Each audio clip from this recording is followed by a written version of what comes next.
Hey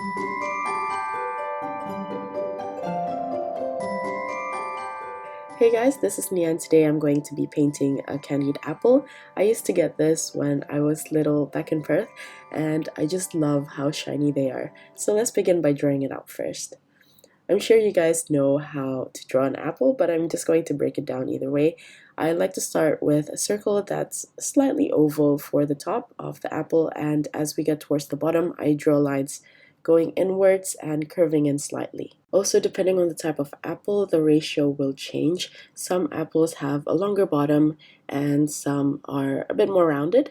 I think the more rounded shaped apples suit this more, so that's what I'm going to draw out. Depending on the view or the angle of the apple, you can shift the top down. If you're looking at it from above, more of the top part where the stem of the apple is will show and vice versa. So like usual, the thing to always keep in mind is the contour of the apple. It is especially important for this painting because we want to create the glossy shine from the candy coating, so the highlight and the shadow should reflect the roundness of the apple. And if we don't follow the contour lines, the painting will end up looking flat. So if you're still new to this, you can try to draw out a few apples and apply the contour lines, which would come closer together as it gets towards the side and a bit wider in the middle. You can imagine it like a globe shape, then try to position where you think the highlights and the shadow would be placed. When you draw out the apples with the candy coating, you can also play around with tilts. It doesn't always have to look straight. I personally like to actually include imperfections sometimes when I'm painting food, so for me I'm going to draw the apple tilting, and to add the coating I like to think that the apple is slightly melting at the bottom and it's creating a puddle under the apple.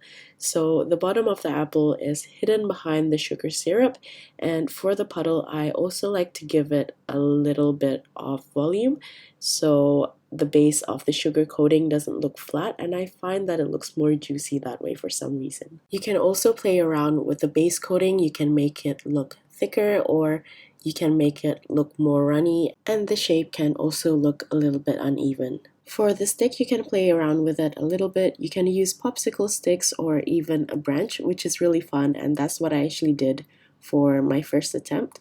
But for this one, I'm just going to keep it simple and just use a wooden stick with a bow tied around it. When you paint the highlights on the sugar coating, it actually just depends on the reflection of whatever is around the apple at that time, so it can be really random as long as you still follow the roundness of the contour lines and also include a little bit of shadow. But I also like to look up photos when it comes to these reflections so I get a better idea. I'm not going to follow them 100%, I just like to take the general idea of it and build mine around it, and it'll just be there whenever I get stuck.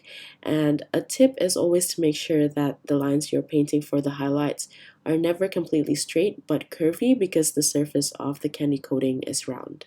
And here are just some of the examples that I used as reference. I just got them from Pinterest and I look for the shiniest ones. Before we start, I'm just going to show you my first attempt.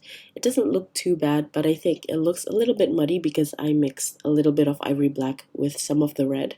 So I want to change the tone, and I also don't feel like the dark areas of this apple is placed correctly, and it's a little bit unclear.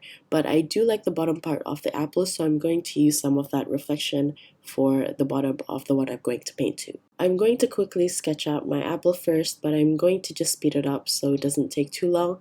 But notice how I'm continuously erasing my lines to clean it up. I prefer having clean lines because I usually go for the illustrative approach where the background is just plain white. But if you don't mind the sketchy lines, and I know some people actually like it, you can also do that. I'm also going to draw out the reflection, but only the rough shape of the large ones as well as the main highlight, which I'm going to leave out white. But keep in mind that the extra thin lines and dots for the highlights can still be added on with white gouache. For the bow, I'm going to draw out quite a large one to balance out the composition because I feel like with the thin stick and the apple, the top part of the painting will look a little bit empty. So this bow is just going to fill in that space.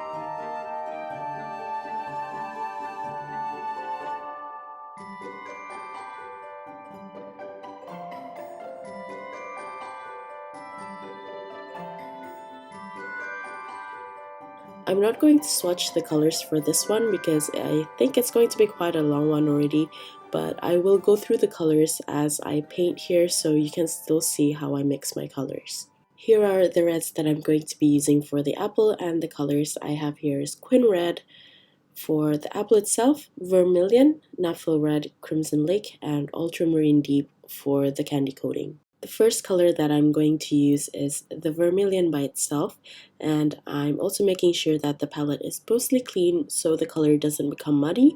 I also added a lot of water, as you can tell from the paint.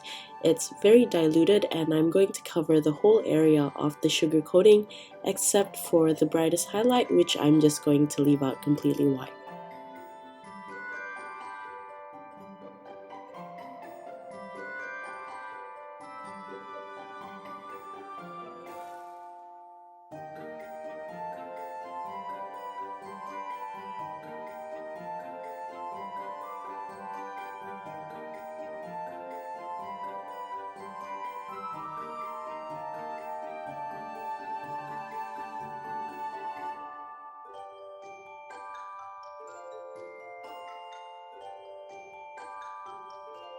Next, I'm going to take some Naphthol Red, and I'm still keeping it at a thin consistency here, and I'm going to apply it to where I want the lightest red of the candy coating to be, and that's around the top area and also a little bit on the left side. As you can see from the outline, I've also drawn out a large area at the bottom, and that's also going to be highlights, so from this point on, I'm going to avoid painting that large area as well as the white highlight.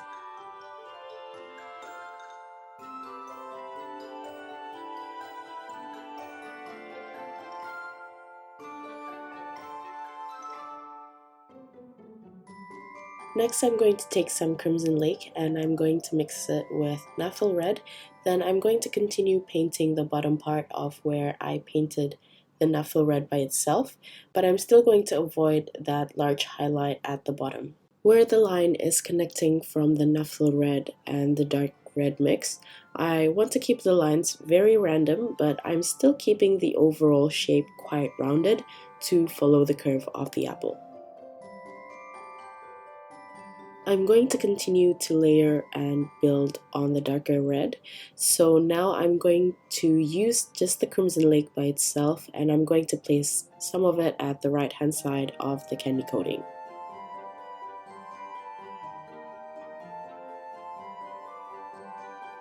As the area of the Naphthol Red is drying, it's looking a little bit dull to me, so I'm going to take more of the Naphthol Red and build up the color.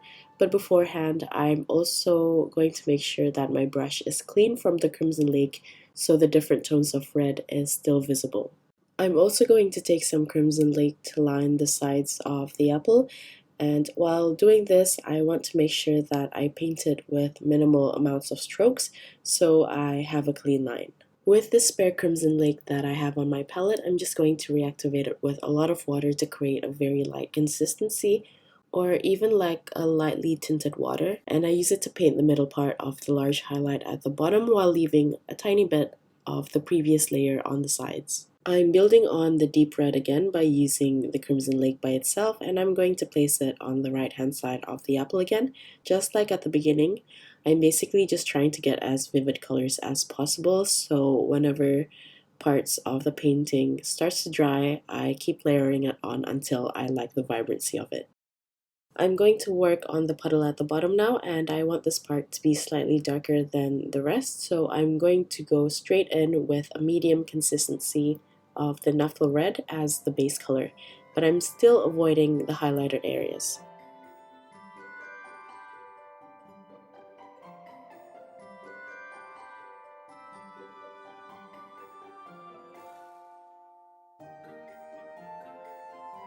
Because there's more color at the bottom now, I'm going to separate the puddle and the coating on the apple by applying the Crimson Lake at the bottom in between those two areas.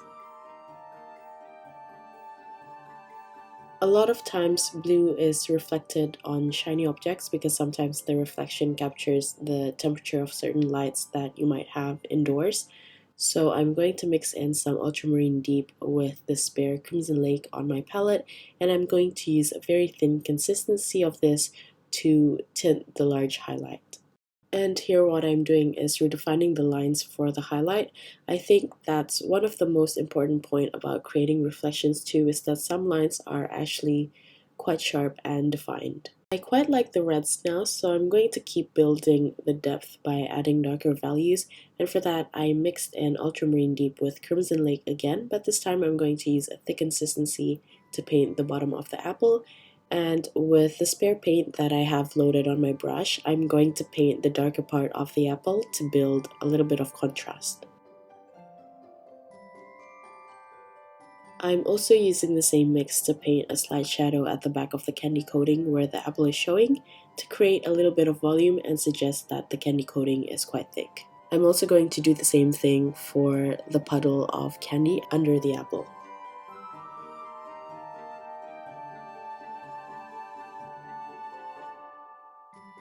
Then using a thin consistency of the same mix, I'm going to tint the highlight again, but I'm still leaving the sides so the bottom layer still shows through.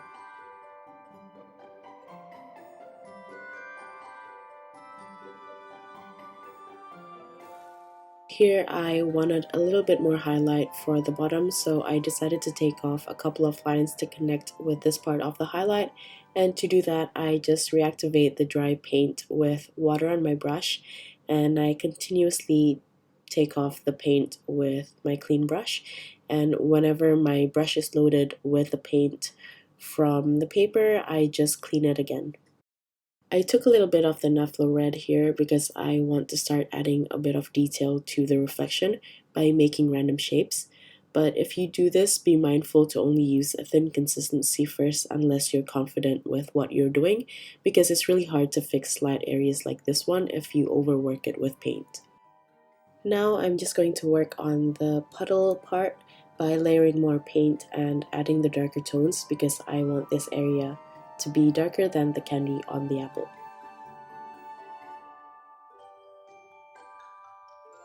Notice that each time I add new strokes on the apple to add a bit of detail, I still keep my strokes curved so it still follows the contour of the apple.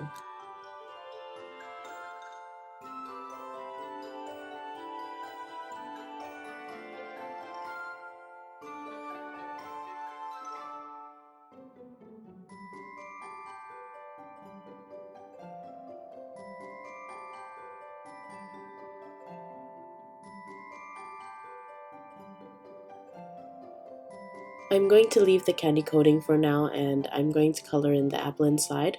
For this, I took some permanent green and permanent yellow deep to create a yellow-green mix. Then I paint the base color of the apple with that mix, and after that I took a tiny bit of the quin red to paint some strokes on top of it for the texture of the apple.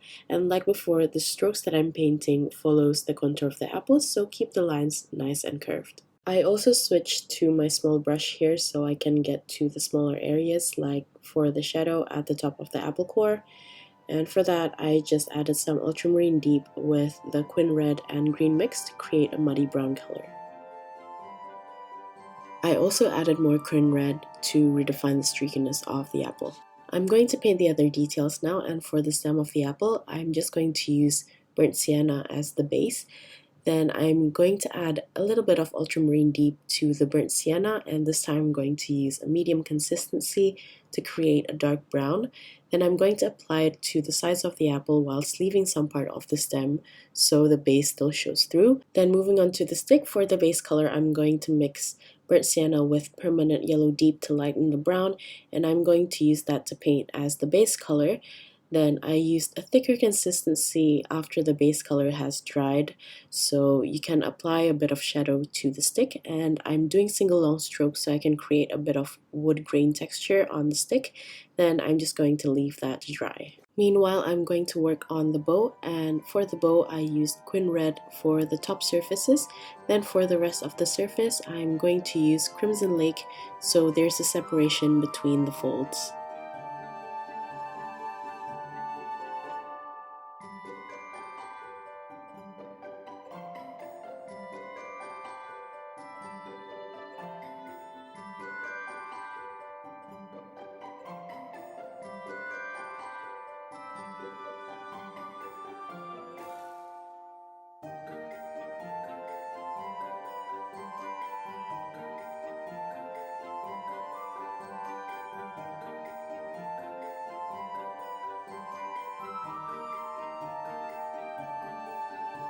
Once those two colors have settled and mostly dry, I can add more colors to build up the details and break down the subtle folds even more.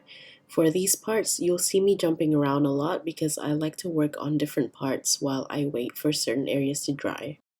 Moving back to the grains on the stick, I mix burnt sienna, yellow deep, ultramarine deep, and also a bit of vermilion to create the dark brown tone that I want, and I use it to paint more lines to suggest the texture of the grain.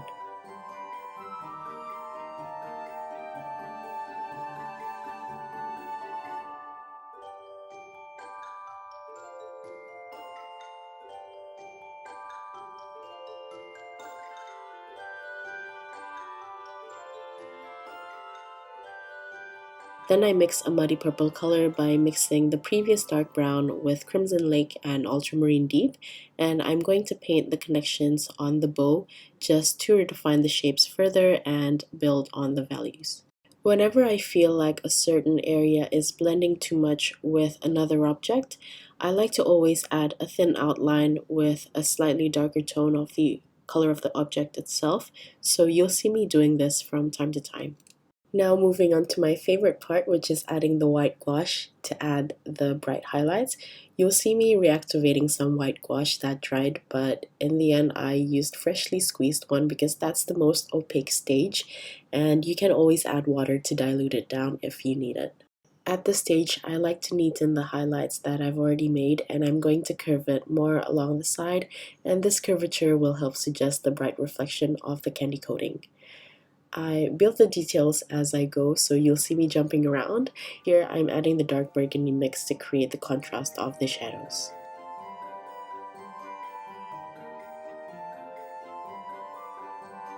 Now I'm going to go back to the white, and this time I'm using freshly squeezed gouache, and I like to further neaten the areas which I've already left as highlight. As you can see, because I layered on so many colors, some of the lines might look a little bit dirty, so I use the white gouache to sharpen the edges again, and I also add more white or highlight in certain spots which would accentuate the volume of the candy coating.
I'm going to add final details to redefine the edges and get clean, sharp lines. So at this stage, I just look at the painting as a whole and I adjust to what I see would need more definition.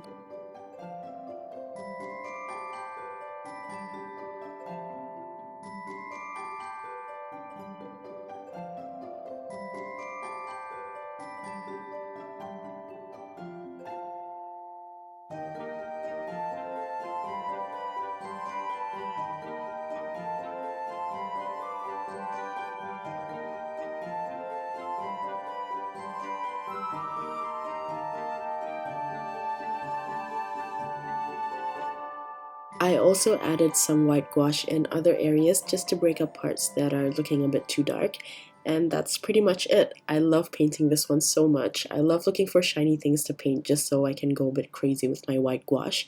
If you're still here, thank you so much for watching till the end. I hope you guys enjoyed this one and learned something new, and I'll see you at the next one. Bye!